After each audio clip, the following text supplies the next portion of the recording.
Simulan natin dito. Naisip niyo na ba kung bakit nga ba Agusan ang tawag natin sa probinsyang ito? At bakit may dugtong pang Del Norte? May kinalaman ba ito sa literal na agos ng tubig? O baka naman may mas malalim pa itong kwento mula pa sa ating mga ninuno? Yan mismo ang sasagutin natin ngayon. Titignan natin kung paano nabuo ang pangalang ito na madalas lang nating nakikita sa mapa pero di natin alam ang buong kwento. Unang bahagi, ang agos ng tubig at ang etimolohiya ng Agusan. Bago tayo pumunta sa mga batas at paghati ng mga probinsya, iangkla muna natin ang kwentong ito sa mismong pisikal na kapaligiran nila. Ayon sa mga lingwista, ang salitang Agusan ay galing raw sa salitang Malay na, tama ang hula nyo, Agusan, na ang ibig sabihin lang talaga ay kung saan umaagos ang tubig. Pero teka, may isa pang teorya ang mga lokal doon. Sabi nila, hango raw ito sa salitang agos, na sa dialekto nila ay nangangahulugan din ng, agos ng tubig. Kahit alin pa man dyan ang totoo, iisa lang ang tinutumbok nito, ang makapangyarihang Agusan River. Kasi nga naman, madalas umapaw o bumaha ang ilog na ito sa napakalawak na kapatagan noon. Kaya ang buong rehiyon ay nakilala ng lugar ng Agos. Make sense, di ba? Pero heto ang pinakamahalagang punto rito. Ang Agusan River ay hindi lang basta-bastang ilog, ito ang ikatlong pinakamahabang ilog sa buong Pilipinas. Isipin nyo na lang, nung unang panahon na wala pang mga kalsada, tulay o sasakyan, paano kaya sila naglalakbay? Ang ilog na ito ang literal na nagsilbing ancient highway ng ating mga ninuno. Dito dumaloy hindi lang ang tubig, kundi ang kalakalan, kultura at mismong buhay ng mga tao sa Mindanao.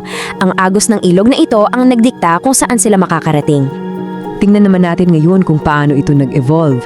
Ikalawang bahagi, ang paghahati at ang ebolusyong politikal.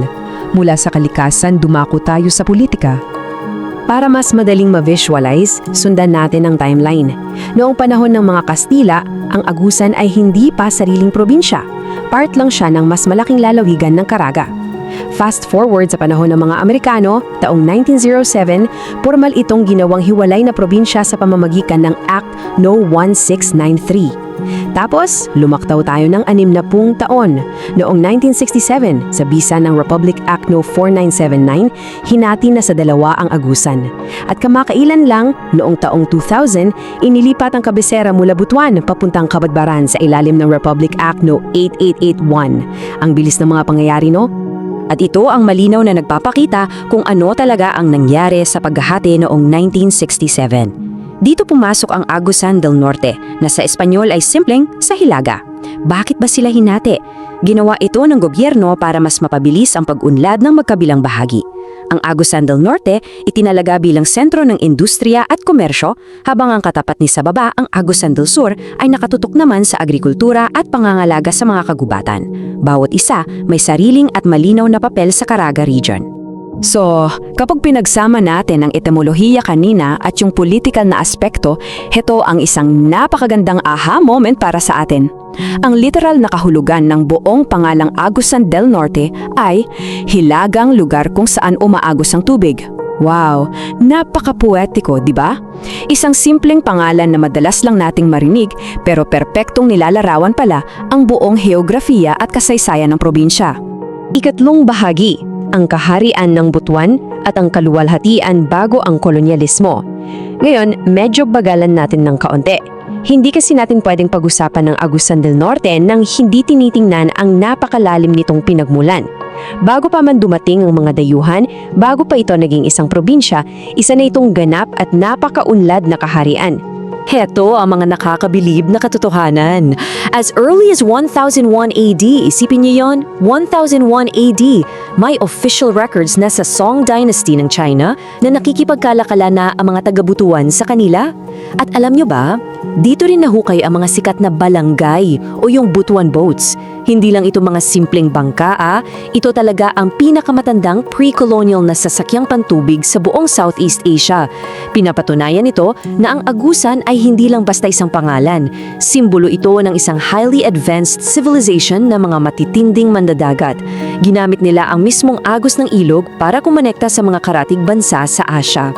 Ngayon, ang talagang kawili-wili rito ay nabanggit ko nga kanina na noong taong 2000, inilipat na sa Cabadbaran City ang opisyal na kabisera.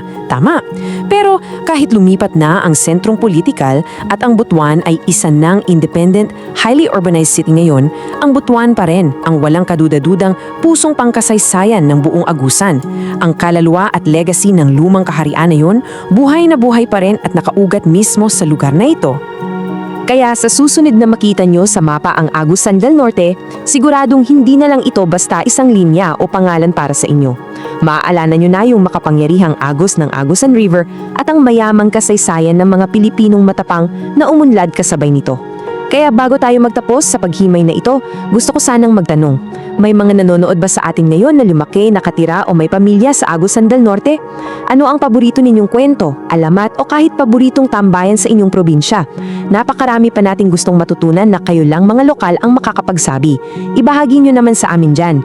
Maraming salamat sa pasyangsyang pagsama sa akin. Hanggang sa muli nating pagkikita, patuloy lang tayong sumabay sa agos ng kaalaman. Kung nagustuhan mo ang kwentong ito, huwag kalimutang i-like ang video, mag-subscribe at i-on ang notification bell para sa iba pang alamat at kwentong bayan. I-share mo rin ito para mas marami pang Pilipino ang makaalala ng kagandahan ng ating mga kwento.